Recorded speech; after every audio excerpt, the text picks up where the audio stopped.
Are we ready to go? It looks that way. There are no board members in the waiting room, but I'll keep admitting for Okay. those who have not yet joined us. All right, thank you. Welcome everybody to the Early Learning Board meeting for February 10th, 2022.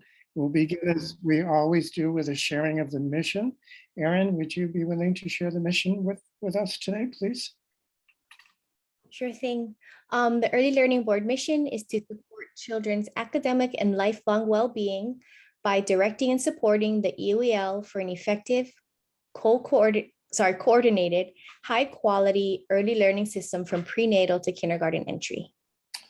Thank you. And as always, we want to keep this in mind with our deliberations today as we continue this work on behalf of our most important resource in the state. We have a few welcomes to do today. First of all, we have with us today Interim Superintendent Keith Hayashi. Welcome, Superintendent Hayashi. Would you like to say a few words?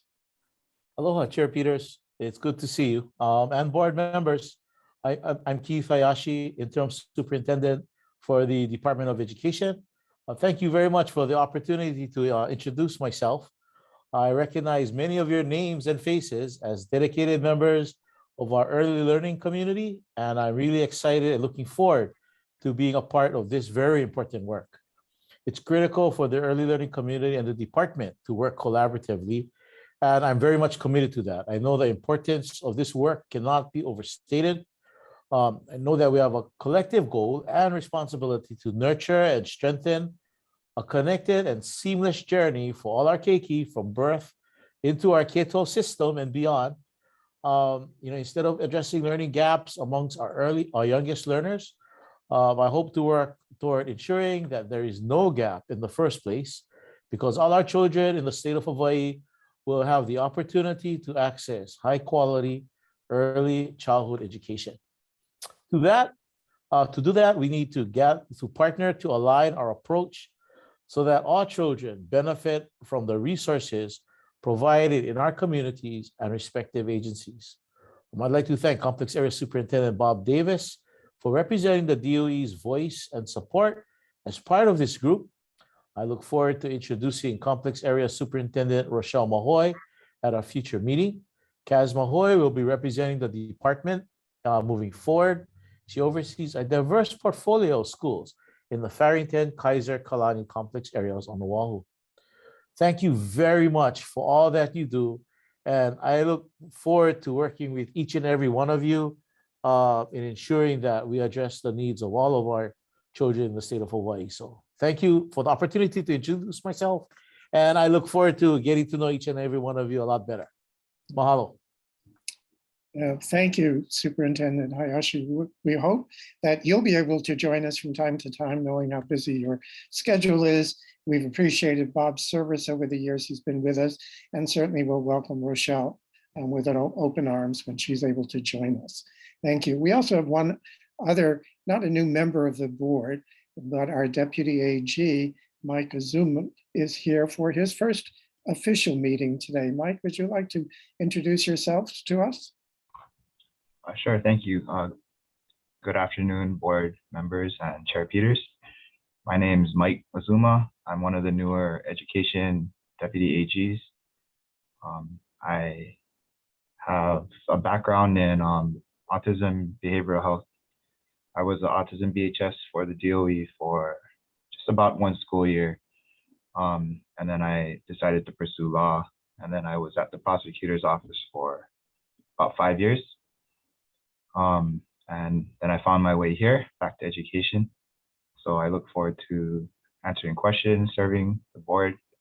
And if I don't know something, rest assured, I will find someone who does. And that's probably Anne. Thank you. Welcome, Mike. We're delighted to have you with us. And believe me, we will be sending you emails regularly. Thanks for joining us. We need to take a roll call of all the members to ensure that we have a quorum today. Lonnie Al? Here. Justina? Present. Erin? Here. Iolani? Aloha, I'm here. Ben? Yen Naki. It looks like, sorry, I'm troubleshooting at the same time. I think he's having trouble getting in, so I'll let you know when he gets in. Thank you. Bob Peters is here. Why Ali Ali is not able to join us today. Sherilyn. Here. Mari. Meeting at 2:30. Mari. Carrie. Here. Melody. Aloha here. Thank you. We do have a quorum so that the meeting can proceed. And let's also determine the attendance of the non-voting members. Dana Luca. Here. Thank you. The superintendent is here. Thank you. Steve Schatz. Here. Matt Shim. Here. Thank you. Everyone is here.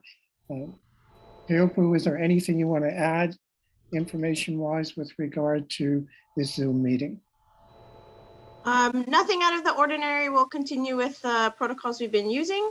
And Bob, I will let you know if any other board members join us. In the meantime, I'll shoot you a chat.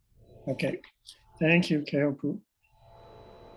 The second item on the agenda for today, one other item I did want to mention in terms of announcement, sorry. We do not have a members update listed on the agenda today because of how full it is. So if members have updates to give, would you please put them in the chat at some point in the course of the meeting? And just a reminder to the public that at 3 o'clock, we plan to go into executive session. At that time, the public portion of the meeting will be closed until the executive session is completed and then reopened until the end of the meeting. The meeting is adjourned. All right, the next item on the agenda is to review and approve the January 13 minutes, which were sent to you. I'll make a motion to approve those minutes. Is there a second?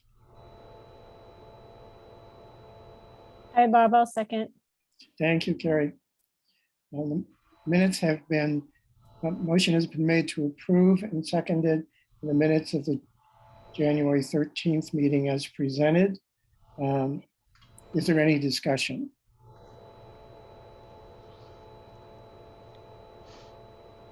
I have received some information about areas in the minutes that need to be corrected. Terry Locke has alerted me to the presentation that she did at the last meeting, that there were a few places that corrections were necessary. Primarily on page 6, the section that begins Justina Acevedo Cross, Chair of the Workforce, etc. The name of the project is not accurate. It should read the Early Childhood Education Excellence and Equity rather than Equity and Excellence. That change will be noted. Also down in the second bullet, it reads currently the ECE3 project, which originally began on, and the dates are listed there. Those dates should read April 1st, 2021, and will continue until September 30th, 2023. And then further down, information should be added that the study began on November 1st, 2021, and will end on July 30th, 2022, which is the information that was inaccurately included above. And finally, where it says drafting 3 bills, the word bills on the final bullet here should read 3 early childhood workforce bills. Those suggested amendments are duly noted, and I will send an email to Ashley and Chris Jackson to make those changes in the minutes once approved. Are there any other changes or revisions that need to be made in the minutes? Hearing none, we'll do a roll call vote for approval of the minutes as amended. Lanial, Approve. Justina, Aye. Aaron,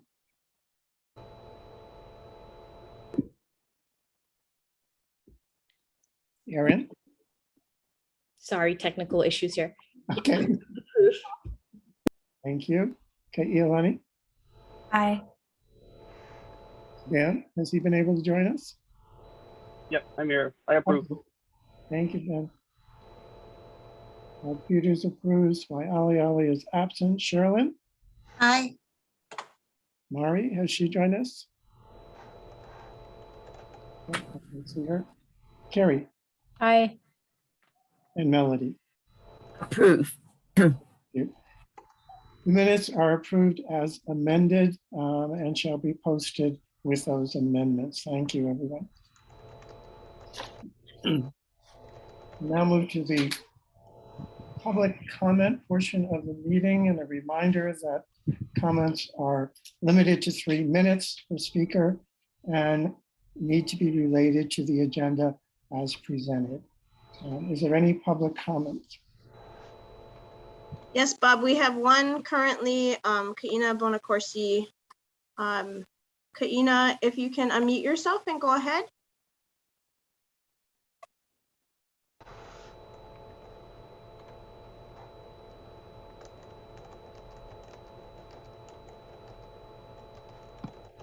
Okay, got it. Thanks. Hi, ELB members. I'm going to just click my screen down here.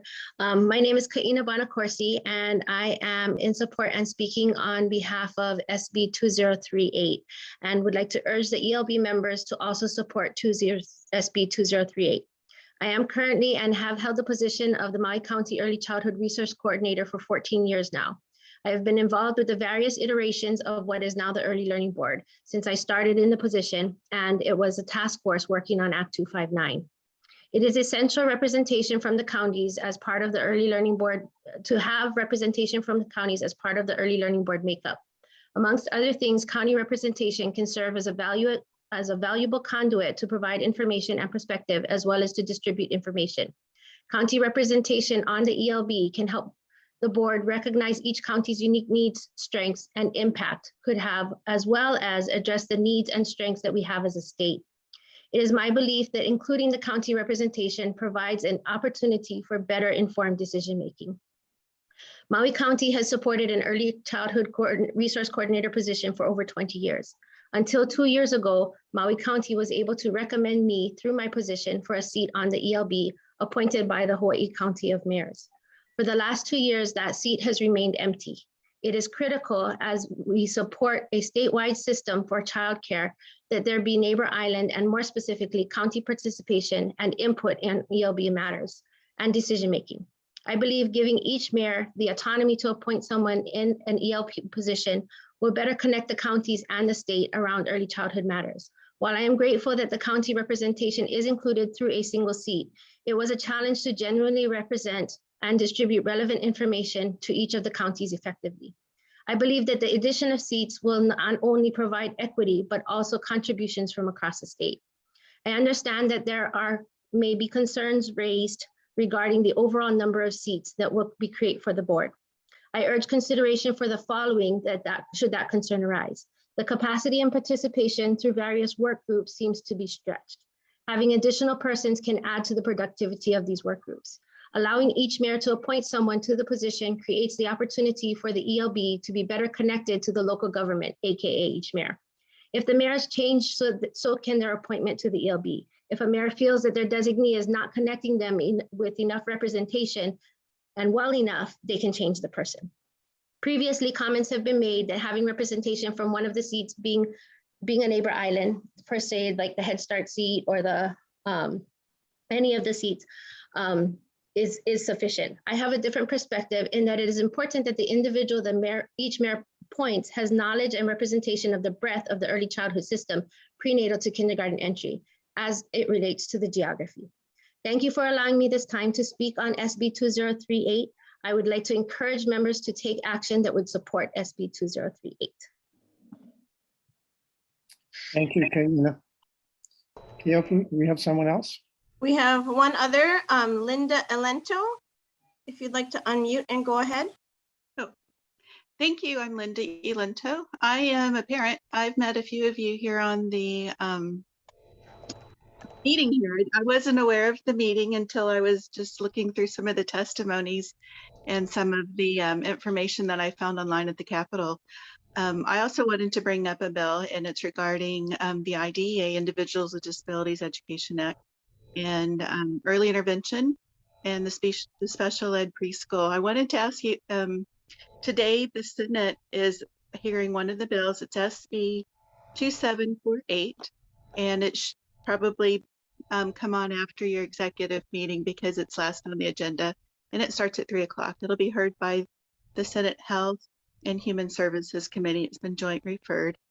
And I'd like to encourage you to also look at the Education Committee heard it last week, or a few days ago, I forget now what day, but it's HB 2498. It's the companion bill, so it's the same. But there are testimonies in particular from parents, and I just wanted to bring that to your attention. And basically, children with disabilities still, their families still need early intervention services and choices when their child turns 3, rather than being being stressed, as well as just the limited choices they have. So inclusion is still a big priority. The seamless 0 to 5 is also a priority, as that's the reason that this bill exists, because it's asking the DOE, actually the Department of Health as well, to extend early intervention services when a child who is receiving early intervention and they also qualify then for special ed preschool, that population would be able to determine what's best for their family to continue, even if it's just till the beginning of the next school year or till they actually enter kindergarten, because we want to address inclusion as well. The needs, the developmental needs of a child, can the services be provided at home, in the community, at a special, or not a special ed preschool only, but a private preschool, childcare, the block grants, the open doors preschool. All of those programs were basically have kept kids out of their programs, and I believe we can do everybody. What we can do is actually look at this particular bill, and I just want to bring that to your attention, and I hope that you all will look at it and provide testimony and support or provide information, because there are a lot of details. Basically, the idea is all it is a funding opportunity, just like the all the other funding we can get, we get from the federal government, and minutes is probably come and gone already. But even with the states that have opted for the extended early intervention, just this last year, the federal government gave them 2 funding grant opportunities just for those states.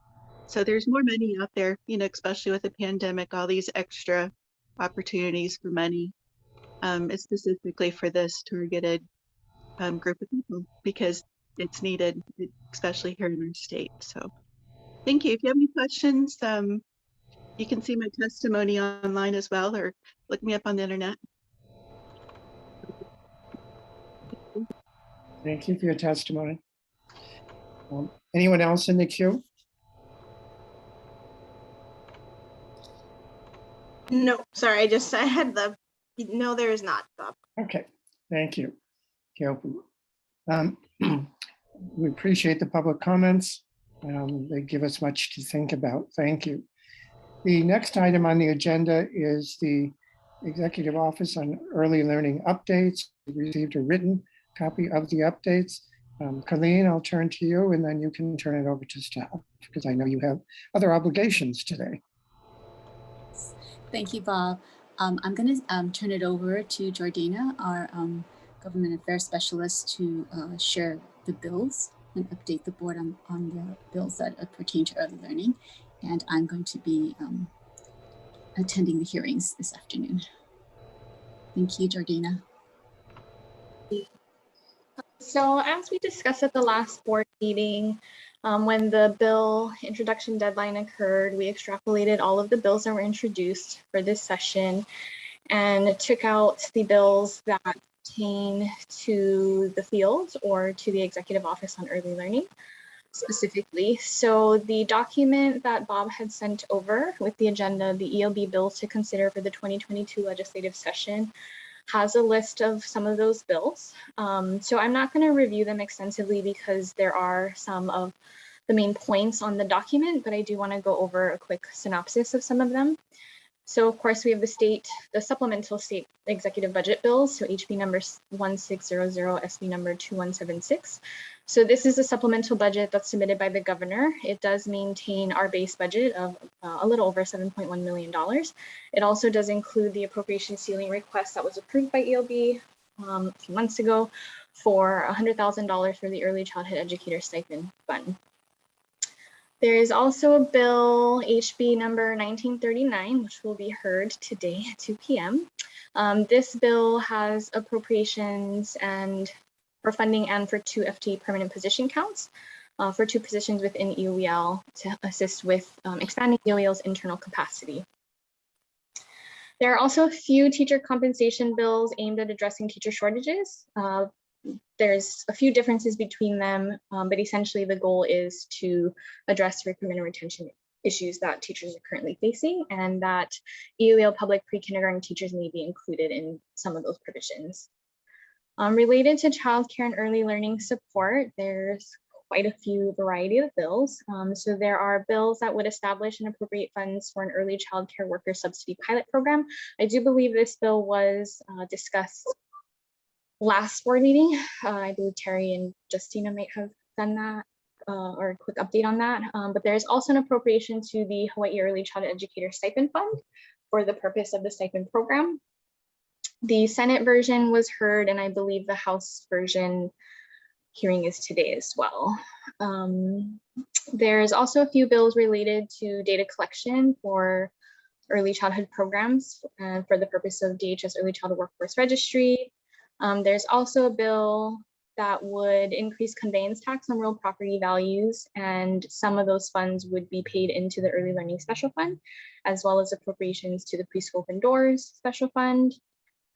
There are a couple admin bills introduced through the administrative packet that would rename the Preschool Grant Program Special Fund to the Child Care Grant Program Special Fund, and it would authorize the special fund to be used to give grants to child care facilities, so essentially authorizing DHS to give grants out and allowing the DHS to provide grants to more child care programs rather than just preschool programs specifically. There is also a bill, HB number 2000, that would appropriate funds to the School Facilities Authority for the purpose of constructing preschool facilities. That also has a hearing this afternoon. And then there are, again, on-site early childhood tax credit bills, which will be heard today. One of them was heard, sorry, that was already heard, I believe, on Tuesday. So that would establish an income tax credit for employers who want to create on-site group childcare centers. There are also quite a few prenatal to age 5 related bills. So there's, again, bills introduced to extend Medicaid postpartum coverage to 12 months following the end of pregnancy. There are bills that would amend the newborn hearing screening statute to mandate reporting of diagnostic audiological evaluations and assist children with vision and hearing loss. And HB number 1970 and SB number 2482 would establish a temporary Office of Wellness and Resilience within the governor's office. So this one does mention the Trauma-Informed Care Task Force that was formed per last legislative session. And EOEL is one of the members that sits on that task force. There are also a couple ELB related bills, so some of it have been mentioned in the public testimony already, but there's one that would add the director of EP 20 Partnerships for Education as an ex officio member to ELB, and another bill, SB number 203H28, which would require representation from each neighbor island county on ELB without term limits. So that's kind of the recap of some of the bills that we will definitely be tracking, and should ELB decide to prioritize these bills, we will definitely keep track of them and can provide updates on bill status and any major amendments that are made in the ensuing board meetings. The resolution deadline, so the resolution introduction deadline is March 11th. So we will essentially do the same process. I'll pull a list of all the concurrent resolutions introduced and then extract anything that might pertain to EOEL, ELB, or the field at large, and inform members, board members of some of those resolutions. Does anyone have any questions? I have a few, if I may share them, and then we can open it up to everybody, please. Under the teacher compensation bills, when you say they could have an impact, how are we going to be able to know whether or not they do? Obviously, this would be an area that we'd want to support, I imagine. Yeah, so there's one bill specifically that mentions bargaining units. So all of this would have to go through collective bargaining, but so bargaining unit 5, I believe, is one of them specifically. So EOEL public preschool teachers, many of them do fall under that category. So, you know, if that passes, that would apply to them.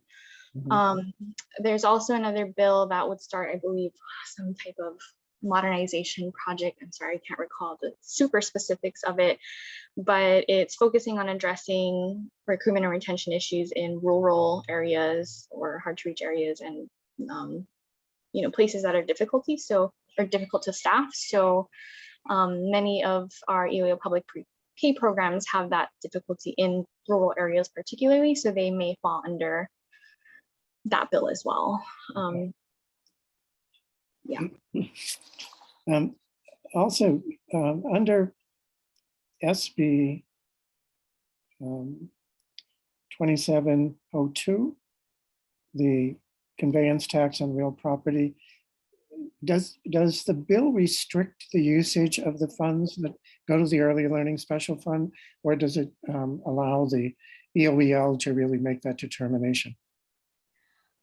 I do think there's language that kind of clarifies the purpose. I can't speak to like the legal implications or the intention of that, but from what I've read, it does read to mean that the funds would need to go directly to programs and services. So I think I'd have to look into that a little bit more. If it is the case, it might be a little bit more restrictive than what's currently written for the special fund. All right. I had one other, but I can't locate it, sorry. I may come back to it. Any other questions? I see there's one in the chat. Yeah, so we had the first one, Bob, was from Carrie. She had asked, what process is EOEL using to determine which bills they are following and tracking? And then I'll hand it over to you, Carrie, to add anything. Thanks, Kyopu and Jordana. Thanks for the thorough update. It's just a process question. You know, I think we all, you know, as we're identifying all of these bills that are supporting young children, I'm just curious as to what lens EOEL is using to select which ones they're tracking and following. Anything that falls under statutory responsibilities. So anything that would pertain to that is what we've prioritized.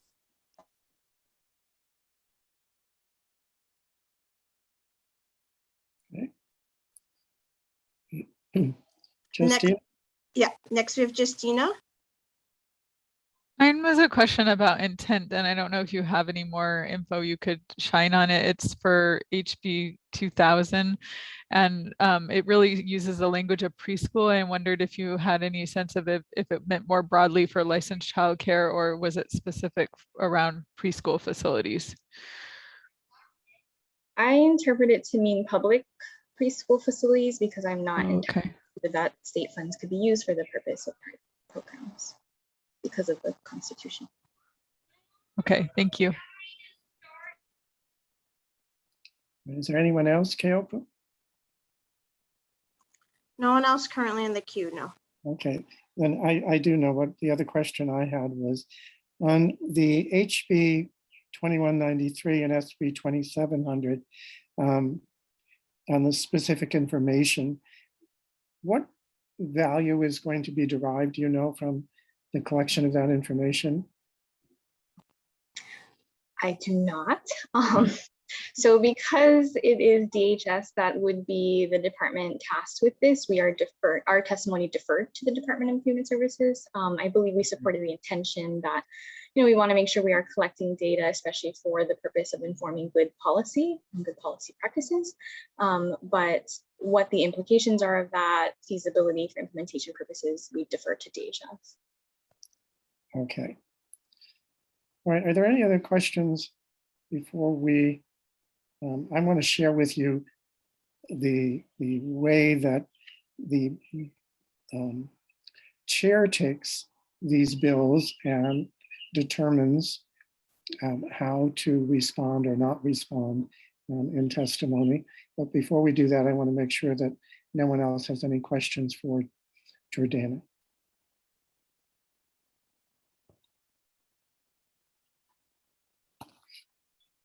No, I hearing none, I'm going to move forward then.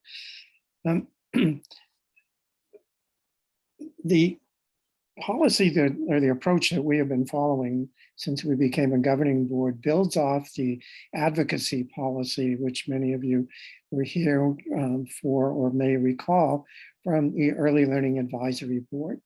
At that point, however, the advisory board also had a legislative subcommittee that worked on looking at the bills as they came up and bringing them back to us. We modified that because we no longer, once we became a governing board, had a legislative committee and began to utilize the priorities, which were part of that advocacy plan, that are annually determined to really be the filter and the umbrella, if you will, under which decisions were made about supporting bills or not supporting bills. So the annual priorities primarily guide the positions that the testimony takes with regard to the individual bills. This was set up that way so that there would be a general overall framework for decision making, and we wouldn't have to bring every single bill back to the board for approval, since that is not only a challenging thing to do, but because of the way our meetings are, it is really difficult to do that in an expeditious way to be able to provide timely testimony. We also have looked at bills that advance the state plan and the strategic implementation plan as bills that anything that would move forward the initiatives in those areas would be ones we would want to seriously support if they aligned with the priorities that we have. Where bills were difficult to determine how the board should decide or controversial, then the individual bills have been brought back to the board for ongoing discussion. You may recall when Act 46 was a bill and I get 254 something. Right now, I can't remember what. We spent a great deal of time talking about its provisions because it was a bill that had many, many dimensions to it. And it was not clear from our priorities exactly the position that we wish to take. So that's basically the process that's being followed. Just to help everyone to recall is why I push the priorities get resolved before the session opens, so that there are some parameters for decision making. In our priorities for this particular year, some of the key guiding features are under the systems related one, increasing access, capacity, and use of high quality early childhood development programs. And even though we've identified some specific actions we would take around that, that also is used as a policy position for determining bills that we wish to support. Under that, particularly, is supporting efforts to expand workforce capacity building. And there are a variety of bills, such as the subsidy pilot plan and the stipend programs that would fit in that category. Another one is promoting collaboration among and across publication agencies, as well as between the public and private sectors. So using that particular piece to guide our decisions, advocating for the sustainability of early childhood program options to ensure that current capacity isn't diminished. And then those that relate directly to the Executive Office on Early Learning, its plans for advancing the state plan, but also its plan, its needs for supporting its annual budget. Those are types of statements that are used to guide decision-making. And as if you look through these bills, you can see that a number of them fall into that category where, depending upon language, obviously, which we do need to check, and I count on Jordana and Colleen for helping me keep track of things that I need to be sensitive to, and department agencies as well. So for example, the state budget bills and the appropriations fit into that category of supporting the EOEL and its needs.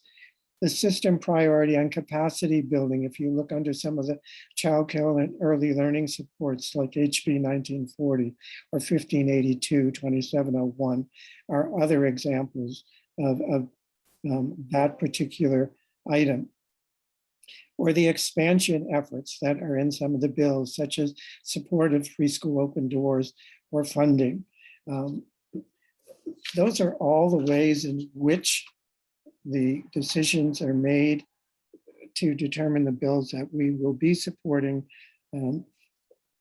under the guidance of the priorities that have been submitted. So given that context and framework, what I'd like to do, we need to spend, obviously, on these bills. There are way many more than we could discuss each of them. But we need to spend time particularly talking about those that are early learning board related, particularly in light of the fact that within the past 2 years, we've had brought before the legislature bills that affect the composition, particularly of the board, as it currently exists in statute. We've had discussions amongst board members about the organizational structure of the board. The governance committee has been asked to continue to take a look at that issue, given that one of our priorities this year is to explore board organization structure and membership in light of system governance needs. So that's a particularly important one. But before we get to spending more time on the two particular bills that are before us about the organization, the membership of the Early Learning Board, other than those two bills, are there any bills on this list that members of the committee feel we really need to spend time discussing, or that you would have reservations about supporting?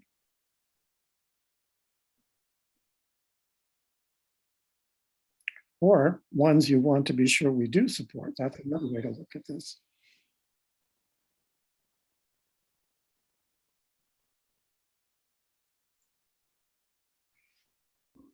Bob, I don't have any specific bills to comment on. I think the question still remains for me around process, right? So is it, to Jordana's point, that EOEL looks at bills that are statutorily within their wheelhouse or statute related?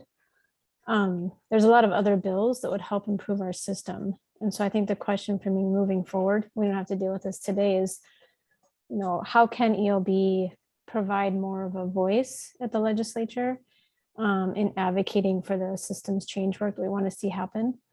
So it's more of a process question. Okay, thank you. Justina, did I see you light up at one point? Yeah, I did. I was next in queue after Carrie. So I also had in mind process, because after reviewing the materials for this board meeting, and it's great, Jordana, that you gave us this terrific overview of legislation that may impact our Kuleana in terms of our mission.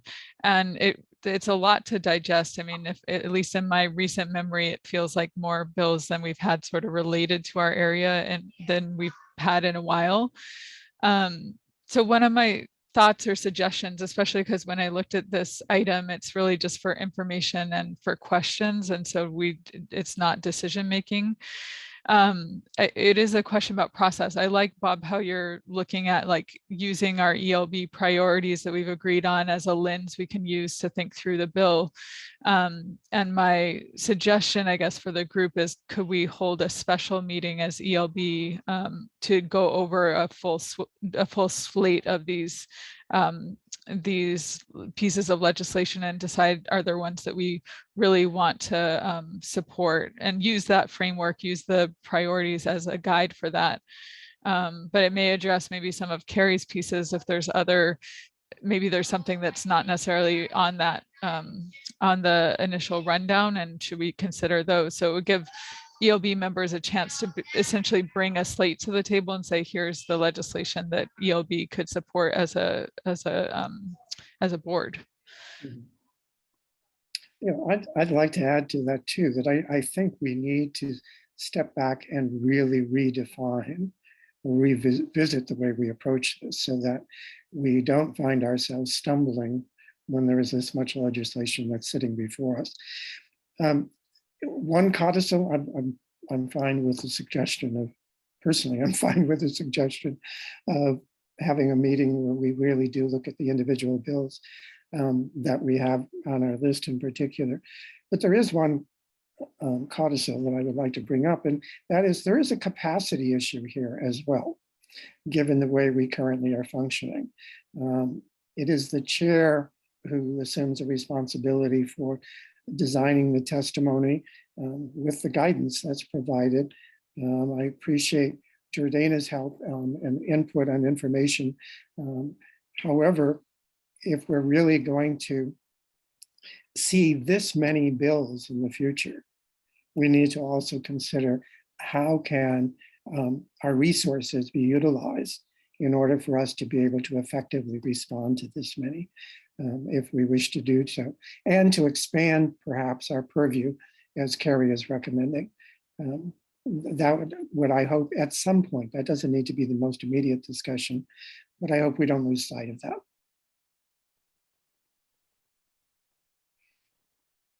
I think that's a great idea, Bob, to come up with a process that we could implement maybe next year. And it might be that we're looking at it right around opening session, like if that falls with our January meeting or immediately afterwards.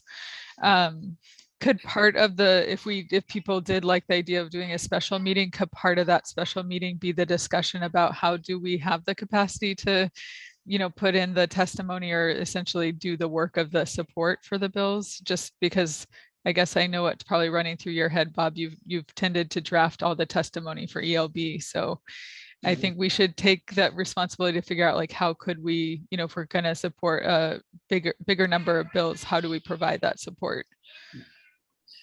I think that would really be advisable.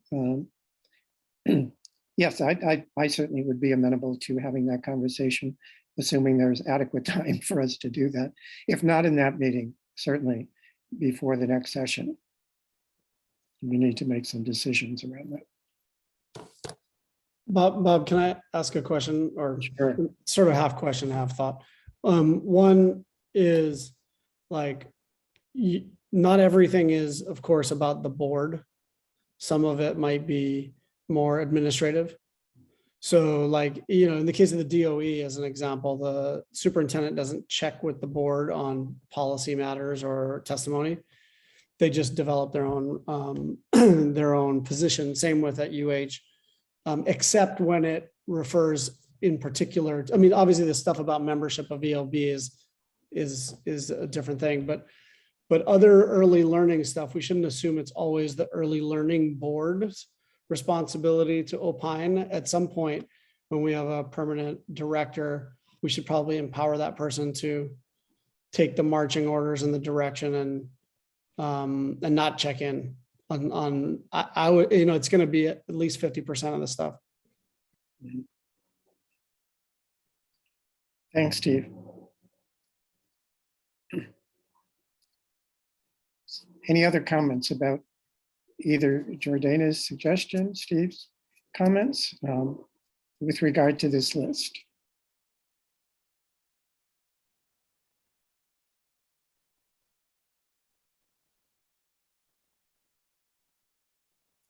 Can I take a thumbs up poll about a special meeting? Since it's not an action item, is it of interest?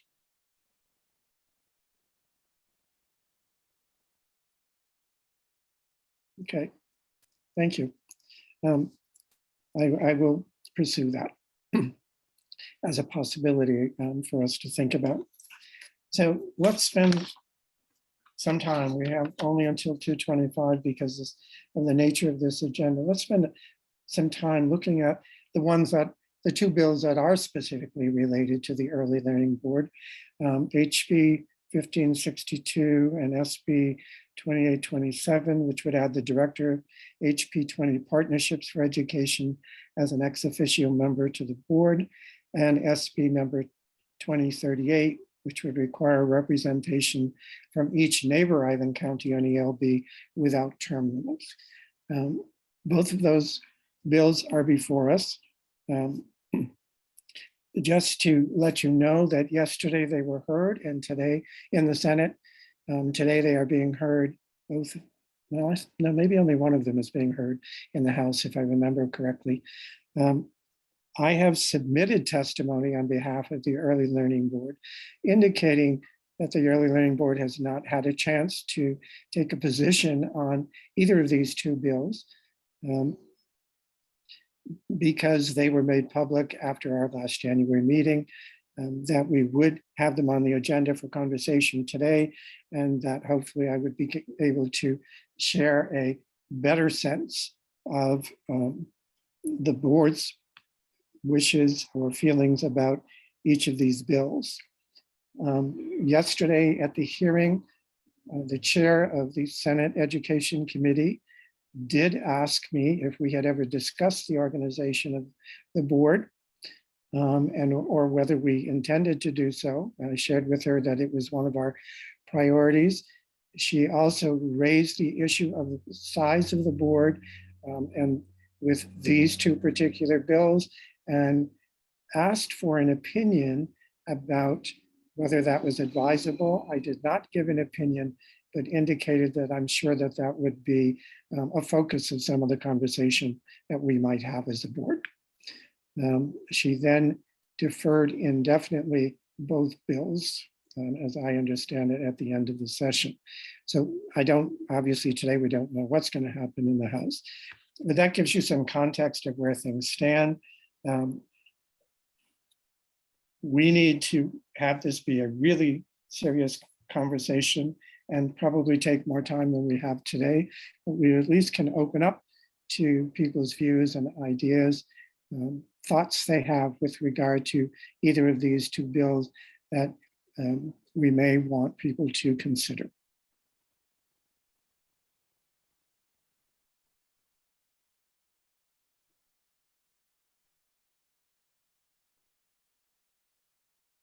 Steve, I'm going to put you on the spot for the minute. You are okay with hearing this conversation, correct? Yeah, of course. I'm going to try not to be super self-serving, but Okay. I do, but I do support the idea. I think what I've shared with some folks is I think people forget I'm the University of Hawaii's designee, right? And so I at times feel like I'm attempting to wear a hat that I may or may not be good at wearing. And I think P20's been part of the conversation for a long time. So the idea behind that bill, I believe, was just to have a voice from both P20 and the University of Hawaii. And I believe there's supportive testimony from both President Lasner and Superintendent Hayashi. Okay, thanks, Steve. Any observations or comments that people would like to offer for us to think about?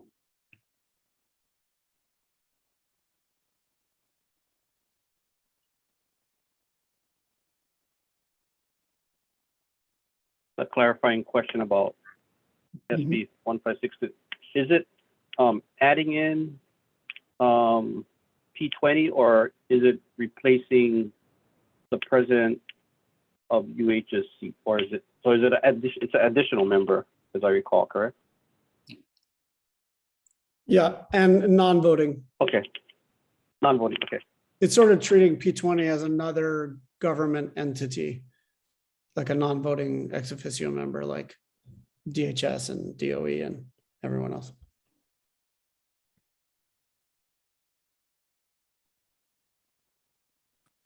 And next I have Carrie. Okay, Carrie. Yeah, aloha everybody. This is a tough conversation. And I think it's one that I'm grateful that we're starting to have the conversation. We've now had, Ahopanan Leo had requested a permanent seat last year to represent Hawaiian immersion.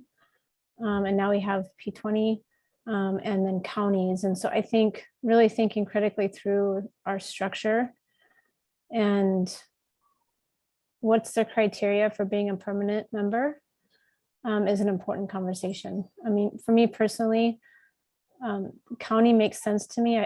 We felt that way back in 2011, 2012, when EOEL was manifested, that county representation is critical. If we are really supposed to be serving statewide, unique lenses, unique voices, we're building this system. If we have county voice, similar to the BOE, right? The Board of Education also has county representation. So that one's easier for me. When it's organizational permanent representation, I don't know how to make that decision as a board. And it's not a reflection of how we feel about any organizations per se. It's more what criteria are we using to make that decision? And I don't know that we're clear on that. So that's my 2 cents.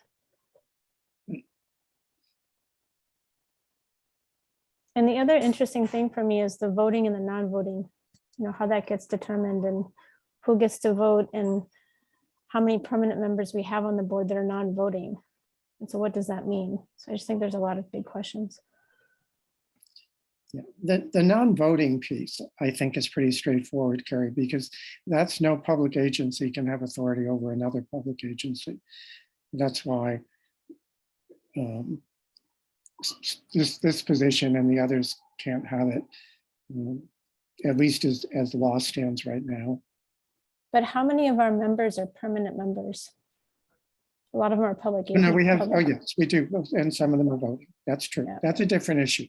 Yeah. And I'm just talking about the non-voting portion of it, because other permanent members can vote.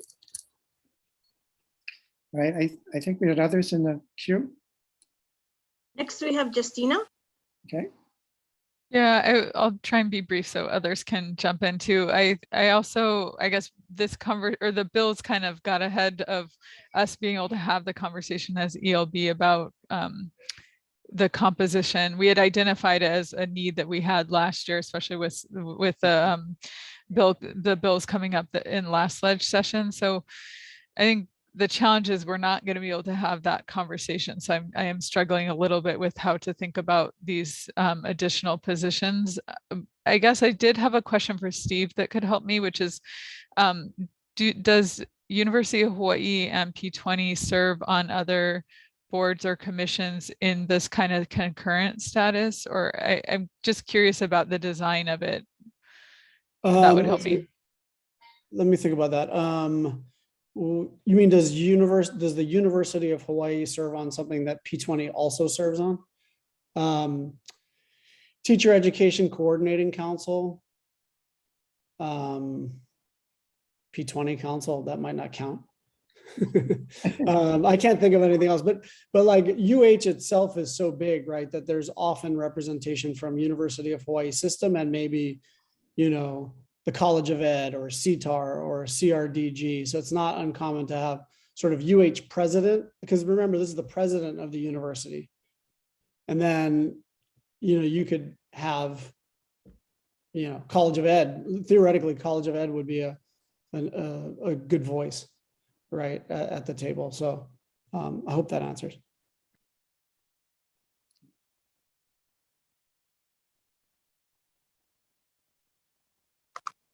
Next was Kaiulani. Sorry, I misspelled your name in there, Kaiulani. No problem. I wanted to jump in and I guess contribute a little bit of thoughts. I thought it was kind of interesting that, I guess I'm still trying to process through the intention of the county representation. And I did want to maybe bring that up, because I know even when Kaina was bringing it up, she was bringing up points that other people had concerns about the size of the board, and also having members that do represent other counties. So I did want to just bring that on the table, if there's any discussion to be had about it. And thinking about, at least when I'm coming to the board and what I'm representing, you know, we are statewide. So in every discussion that hits the table, I am thinking about our rural communities, which we do have sites, you know, like in Hana, for example, and across the state. So I just wanted to see, and you know, pardon my ignorance on this, but does anyone else as a voting member feel that they are bringing representation from other counties already, as kind of a statewide provider, or just with reach in other counties? I wanted to bring that up first. And then in addition to that, I do think we should just talk about the manageability of having that many seats, you know, to make quorum or even to find representation. And then I know this is long, but I'm trying to loop everything in together. In discussion with what Carrie was bringing up about, you know, what is a permanent seat and all of that, which I know that from Ohapunanaleo, we did seek that last year. And for us, you know, it is because we are the only statewide Hawaiian medium education provider. And it's more of a capacity issue for us to find individuals that can serve on the board, especially when, you know, you're going to term out. We just don't have that capacity or representation from the Hawaiian medium education ECE community. So I just wanted to bring that up. But I guess jumping back to my question, does anyone else feel like they are bringing representation from the other counties?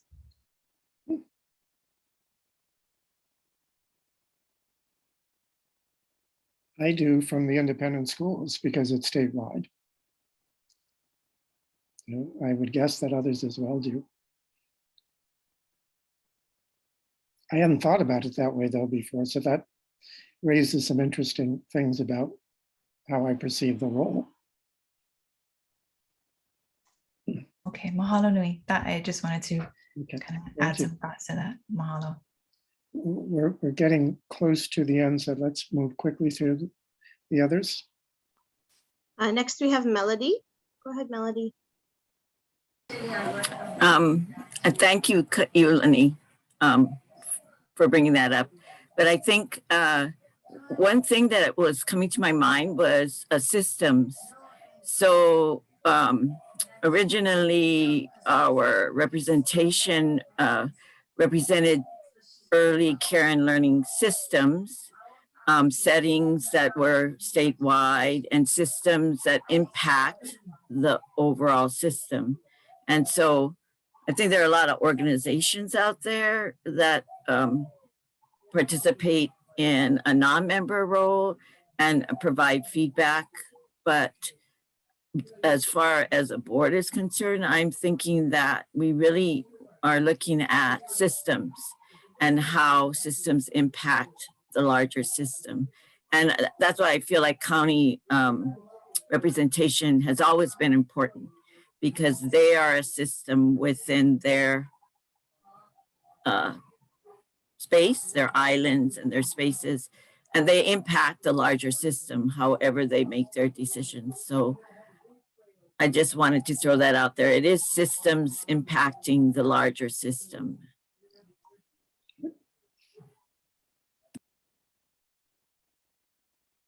Okay, thank you, Mel. And then last in my queue is Carrie. Go ahead, Carrie. Carrie? Yeah, I just want to echo Melody's point. For me, I think the difference, Kaiulani, for me is, you know, you sit in a seat for Hawaiian immersion, not for a particular county. And so having someone specific that is connected to the mayor's office and to the mayors and to city and county, I think is really important for the board. And to Melody's point of really building the system. And I think that's been missing for the last decade. So I just want to echo Melody's point. All right, I'm going to bring this to we'll close at this point so that we can move through the agenda to get to the executive session that we need to have today. It obviously, this issue requires a great deal of discussion in terms of membership and organization. And this was helpful to begin that conversation. It has to be a priority. It is listed as one of our priorities for this year, and we need to keep it front and center. I know the governance committee is looking at it as well, the governance subcommittee. Things to keep in mind do relate to the size of this board and who is going to do the messaging about the board itself. And when those who recall the transition from the Early Learning Advisory Board to the governing board, much time was spent upon who should be sitting at the table. And the legislature's attitude initially was envision a much smaller size board, around 9, if I remember correctly, and I think I do. And we expanded it because of the feeling that we needed more systems representation.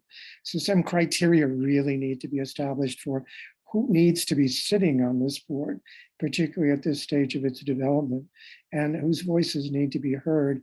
How can they be accommodated in such a way that we can be effective? And how do we ensure going forward that we don't establish precedents by allowing every voice to look at having a permanent seat on the board? That seems a critical piece of our conversation. Gets back to what Carrie was saying about what are the criteria for considering permanent seats on the board. And perhaps there are some of us sitting on the board right now who should not be on the board in terms of what we have to offer, which would be probably a bit of an indelicate and uncomfortable conversation, but one we need to consider, I think, as we go forward, if we're really going to create an effective board. I'm heartened by the fact we're having this conversation because I think it's an important one. But I am also wary that if we don't take the lead and give direction to this conversation, that others may do so who are less conversant with the early learning community and its needs and the landscape than those of us who sit here. So let's keep that in mind as we move forward. I think that those are critical issues for us to take on.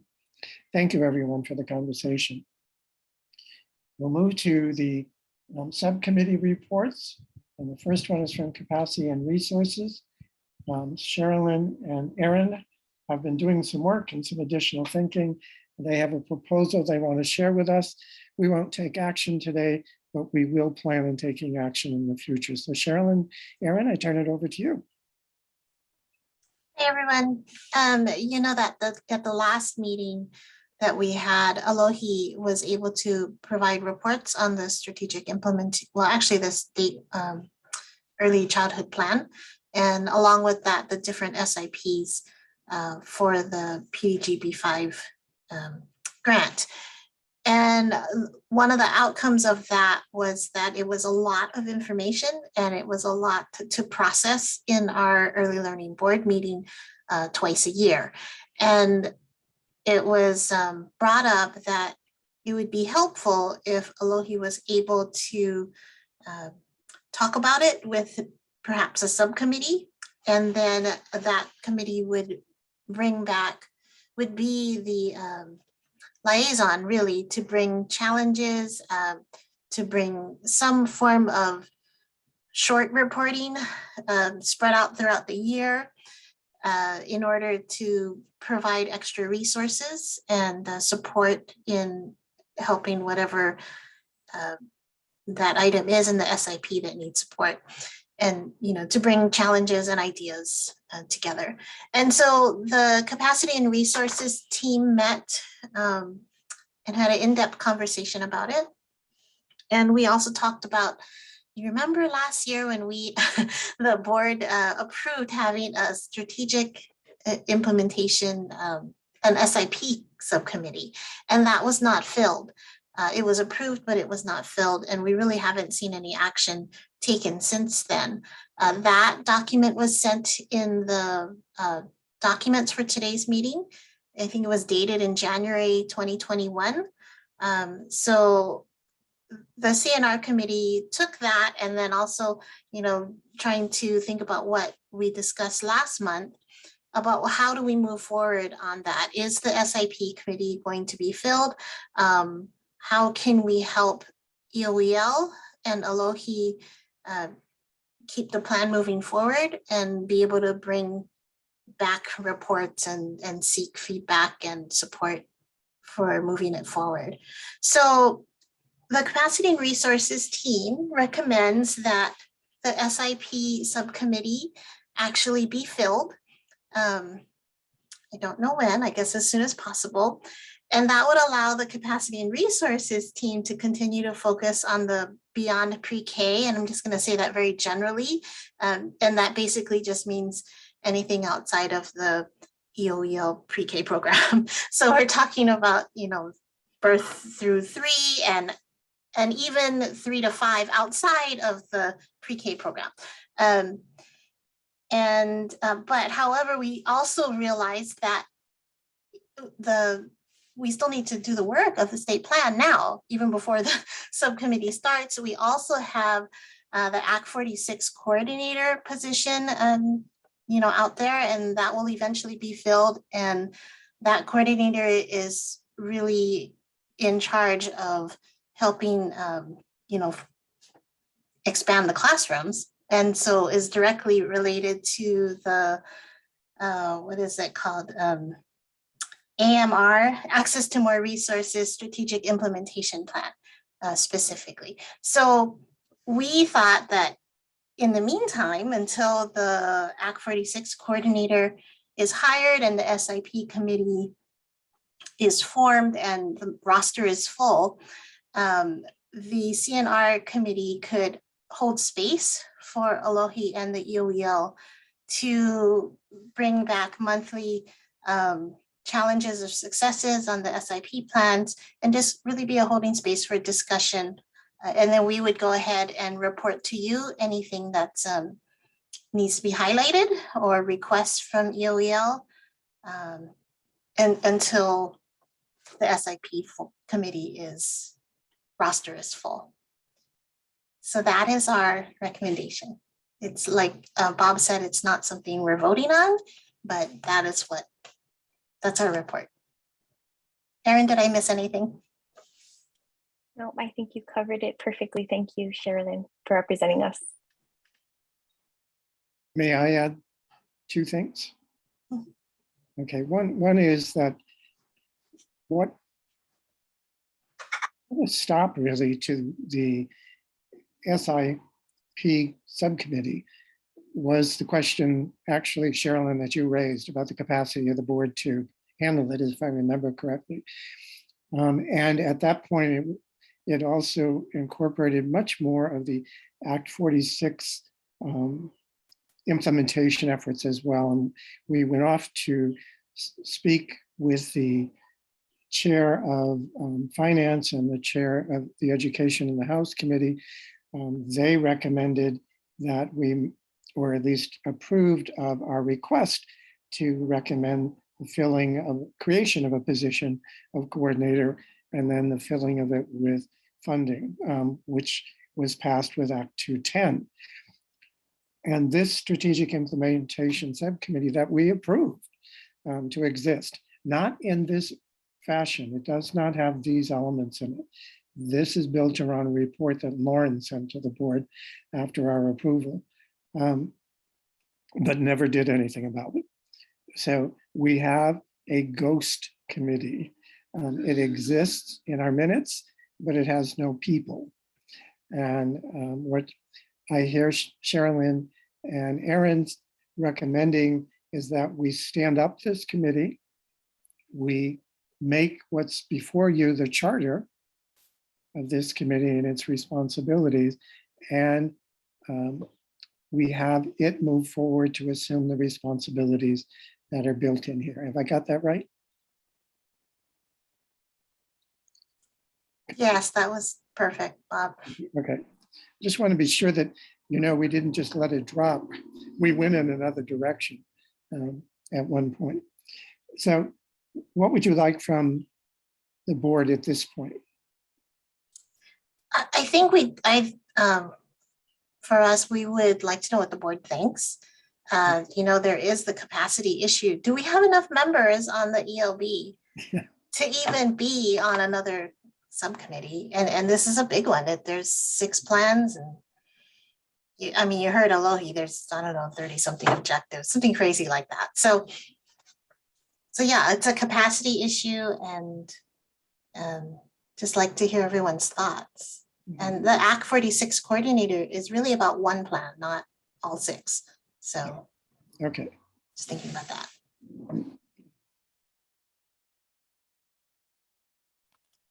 There is one question from Carrie in the chat. What is the role of EOEL vis-a-vis ELB in tracking the state plan? As I understand it from the state early childhood plan, ELB is supposed to be ensuring that EOEL is doing it. And so that's why we were doing the reporting function of twice a year for EOEL to bring back a report to ELB. But as you can see from last month, twice a year might not be enough. But we also can't have them take, that much time every meeting either.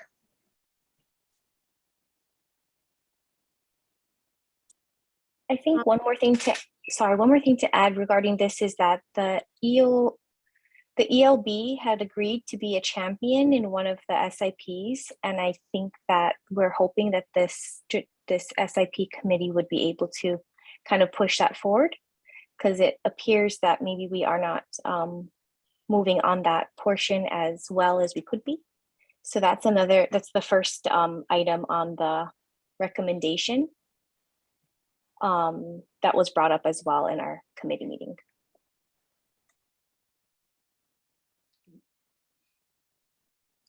There is another clarifying question from Justina.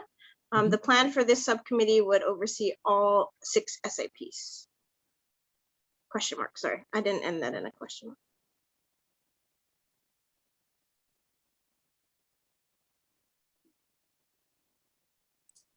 So in Lauren's email from January 2021, there's a number of different things about what is proposed for the SIP Strategic Implementation Subcommittee.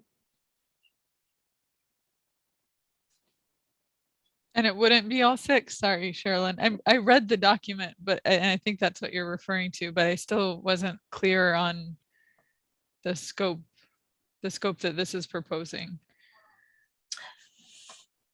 And I don't actually have that answer. I think it's a discussion, and I don't even know where that discussion sits. Is it the whole board? Is it the governance committee that came up with the original SIP committee scope? And so I think that's something we need to think about, and then maybe refine what it should be. That's helpful to think about. I guess one of my the thing that I think we should talk about is, does it make sense to have it be centralized kind of in this subcommittee format, or is there a way we could decentralize some of the way the SIPs were developed in the first place was like through work groups for each of those pieces? And I think even now, if we looked at our ELB and mapped it with some of the existing subcommittees, plus maybe some external work and plus work in EOEL, we might find that a lot of the work of the SIP for implementation is actually already happening. So I guess I'm just trying to understand the intent. Like, is it more like the layer of accountability to understand like what's going on across all 6? That's my question. And I don't think we have enough time for maybe diving fully into that, but in order to like say yes to it, I would need to understand that a little bit more. I think for me personally is, like Bob said, we have this ghost committee. And so it makes it, what is the early learning board going to do going forward with that? Should we dissolve it, or should we move forward with it? And if we do, what is the scope in that? I'm going to make a suggestion. Perhaps it would be helpful to send everyone the original scope that the governance committee designed to take a look at and see how it relates to this, because there is overlap, but it is not the same. There is some difference here. When you asked about the 6 SIPs, I did not envision that this subcommittee was reviewing all 6. It wasn't responsible for monitoring all 6 SIPs, but hearing about the progress of the other SIPs and facilitating anything that was necessary would be helpful. That was more my interpretation. I don't know if that's accurate, but that was how I interpreted it. All right, Carrie, I know you have one more thought, and I think we really have to make that the last. We will bring this back for conversation. You have it before you for future discussion. Carrie? Yeah, I just put into chat that I think building capacity with an EOEL to coordinate, track, and monitor the state plan would be a more sustainable route and more suitable solution. I personally think Alohi needs help justifiably. I think the scope is very, very challenging. And so my preference would be to build capacity with an EOEL and then have the early learning board support. I don't think this is the early learning board's Kuleana personally. Okay. Thank you. We will bring this back to the committee. Sherilyn and Aaron, do you want to close out with anything in particular? So we will ask the board to continue to consider it. I would ask the two of you if you would check in with Alohi, if you haven't already done so on this, to see if she has recommendations for what would be most helpful to her. Will do. Okay. Thank you. Thank you. All right, we have also a report from the Systems Mapping Subcommittee. They presented us with a strategic approach to their work. I'm going to ask Lonnie, Ben, and Carrie if they would take us to the next portion of the meeting. We need to be finished by 3, so let's talk fast. Great, thanks, Bob. Would you like me to just screen share? Does everybody have it pulled up? What's easiest? Why don't you screen share just so everybody has it? Okay. Thank you. You're welcome. Okay, so I want to thank all of the committee members, Ben, Lonnie, Alohi, Jordana, Barbara, Kim, Adele, and Kayulani, who's going to be coming on our committee. Kayulani, I did receive your email. Thank you. We would love to have you participating. We have spent the last several months really looking at what's feasible and really narrowing down and recognizing that there is efforts underway. So how do we strengthen and connect the current efforts? And so what we'd like to do today is to discuss and then vote on this strategy. We're not voting on each one of these dashes here or these bullets, but we're voting on them together as one strategy. And so I'm just going to step through them. And if you have questions, please don't hesitate to put your question in chat. So the first is the committee will work with existing entities that have mapping work underway to include AUW 211, KK Central, Center on the Family, and Department of Human Services to create aligned and complementary maps. KK Central will serve as the one-stop for programs and services that support early childhood development and learning and will be linked to AUW's 211 database, text, phone, email support, and interpretation services. DHS's consumer education website will eventually be the one-stop for licensed and registered childcare and can be linked to in KK Central. And until that website gets developed, Patch will continue to be the one-stop for licensed and registered childcare. And I'll just modify that slightly to say that Patch and DHS are going to be working together to figure out how the DHS consumer education website and Patch intersect. So that's a conversation that will be underway. The committee will work to support the Center on the Family's mapping efforts. The Center on the Family will need to be able to receive live childcare data for the maps to be most accurate and informative. The maps can either be linked to KQ Central or to the DHS Consumer Ed website. Sustaining funds will need to be secured for the Center on the Family's efforts to continue. The committee will put together a budget to develop the KQ Central platform and maps to include Center on the Family's efforts. the monthly cost to AUW 211's database, which is $500 a month, staffing required, and outreach and marketing expenses. ECAS will pool the necessary resources for the initial phase to subcontract a web map designer and a 0.5 FTE to do three things: coordinate with implementing partners, coordinate marketing and outreach efforts to both providers and the public. And so I guess there's only two, not three. And then finally, the committee and the early learning board will be responsible for fundraising and securing the sustaining support that will be needed. And this is just background and what the purpose was, and then the information that you all provided through the surveys of what you wanted to see in these maps. So wanted to get some feedback from all of you, and then to get your blessing on allowing the committee to move forward with this strategy. Ben and Lonnie, have I left anything off?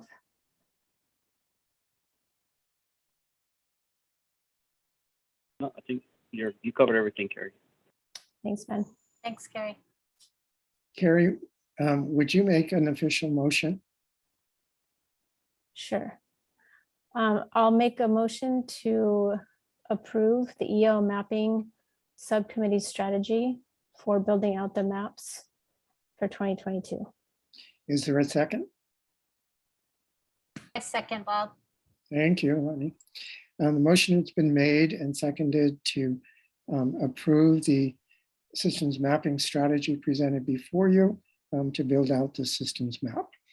The floor is now open for discussion. That includes questions, comments, observations people have to make.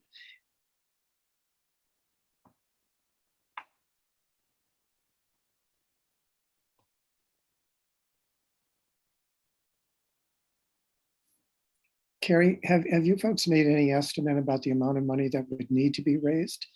And would this be an annual raising of funds?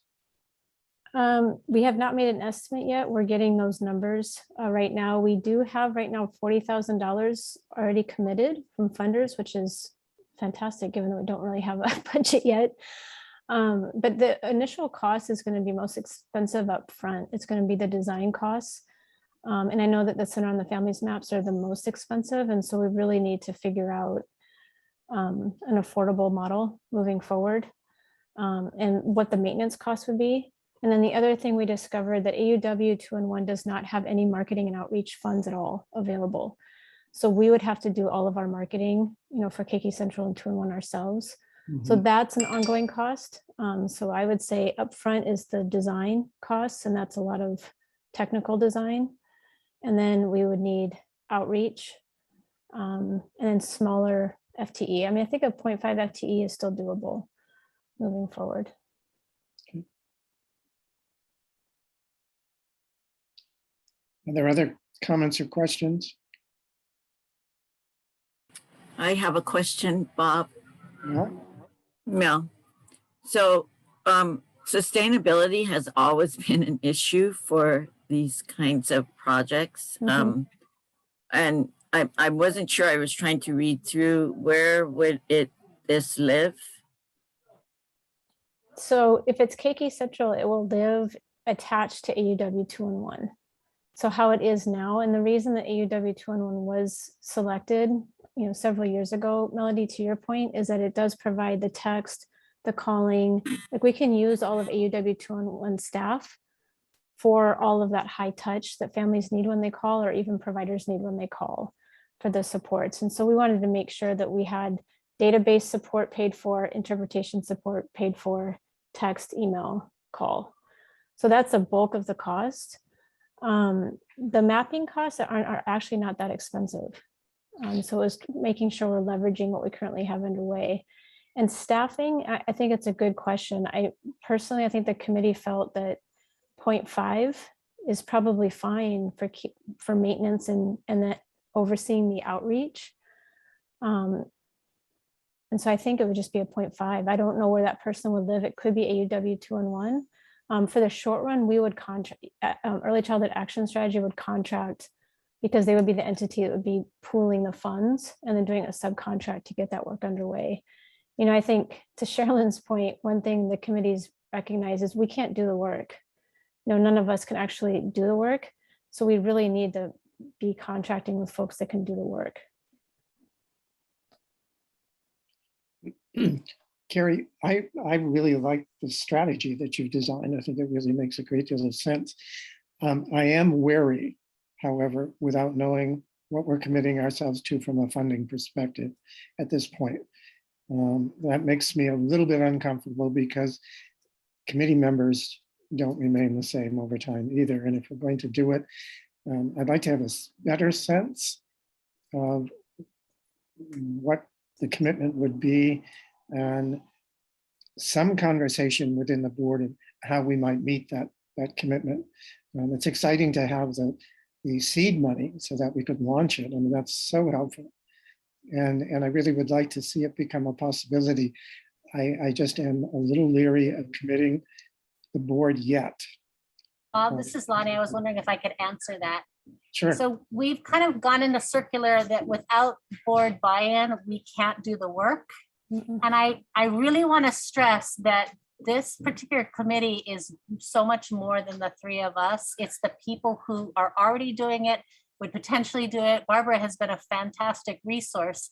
And I do think I could strongly say at this point, this committee is absolutely trustworthy. We're not going to go out and do anything without letting the rest of the board know, but we simply can't proceed without an actual vote of confidence at this point. So yeah, and no one's question. I'm not questioning. No, but I'm saying I support Carrie in how thoughtful this has been. It has been extraordinarily detailed in the thoughtfulness. I would totally agree with you. However, I do think there is an issue about committing the board without knowing some numbers for me. So that's my particular position about it. The rest of the board may not feel that way, but it makes me a little uneasy. Not the process, not anything you've done. I love the approach. I think it makes so much sense.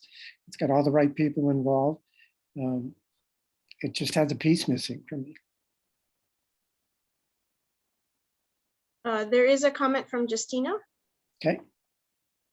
Yeah, I guess similar to Bob. So actually, a lot of ditto of what you said. I think the framework is great. Like this has come, brings in all the resources that are already underway around mapping in the early childhood sector, which I think makes so much sense given that we don't have kind of infinite, people doing this work.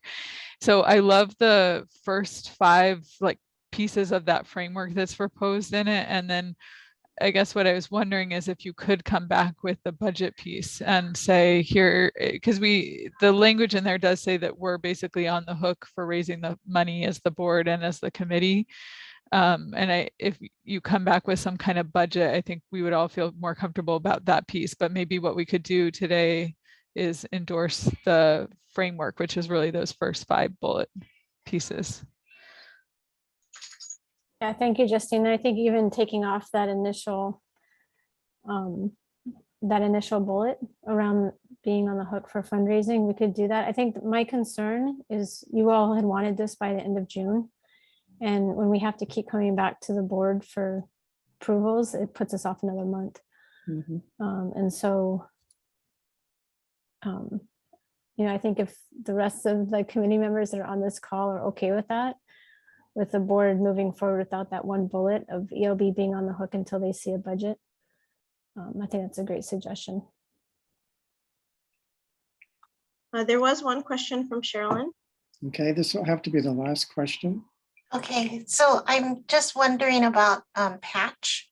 It says that Patch will continue to be one-stop shop for licensed and registered childcare. Are they? I guess I'm just wondering what the role is going to be for Patch and if they have the capacity to be able to do everything. Yeah, so Carol has been coming to some of our meetings, and I can't really answer that question for Patch because it's a conversation that they have to have with DHS. The good news is that we are exploring expanding their WLS database system to include live data. And so I think that there's some excitement there. But in terms of how the consumer education website and Patch website are going to communicate and connect, that's really up to the two of them. So I can't answer that specific question, Sherilyn. Thank you. Yeah. All right, Carrie, I'm going to ask you, do you want us to go ahead and take a vote on the measure as it's been presented, or do you want to withdraw and rephrase the action? I think withdraw and rephrase. Okay, so if the motion is removed from the floor, what would the new motion be? And then we can take a vote on it.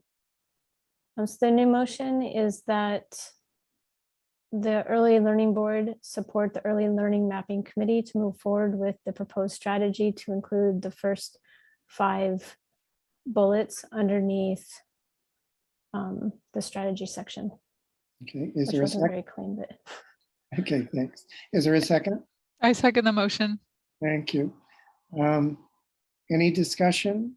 There isn't time, so let's vote. Lonnie, Aye. Justina, Aye. Erin, Aye. Ilani, Aye. Ben, Aye. I vote aye. Ali's not here. Sherilyn, Aye. did Mari come? No. Carrie, aye. Melody, Aye. okay, the motion passed as rephrased so that the first 5 items, bullets listed under the strategy proposal are approved. We'll wait on the 6th to hear more. Thank you for all your hard work. And I hope you realize that the questions about funding and finance have nothing to do with the quality of the work or the plan. It really has to do with the commitments of the board. All right, one item to update you on, and then we will move into executive session. The institutional analyst 2 position interviews will take place on this coming Monday. The members of the subcommittee who will be on the interview panel include Colleen, Ben Naki, Ali, Sasona, Stacy Tanauchi from the Department of Human Services, who is taking Dana's place because she cannot be there, Carrie, and myself. There's a committee of 6, as we said. So we are moving forward with that and excited to be able to have that opportunity. All right, with that, I'm going to move us into executive session. This ends this portion of the public meeting. It will resume after the executive session concludes.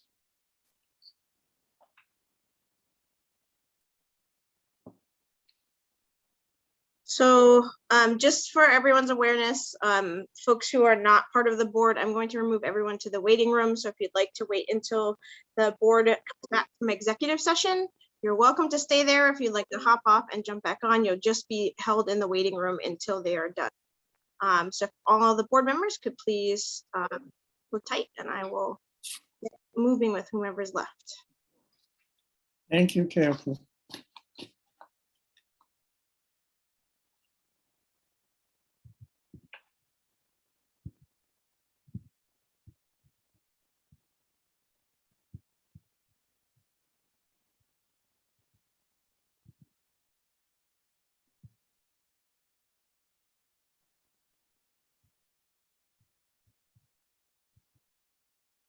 Sorry, quick question, Bob. Did you want Michael to stay on as counsel? I don't think that's necessary. Steve, would you like him to be with us? Your call. Yeah, your call. Well, Can't Michael, hurt. yeah, Michael, maybe it's a good idea just to be sure. Okay, thank you. Mahalo, still working.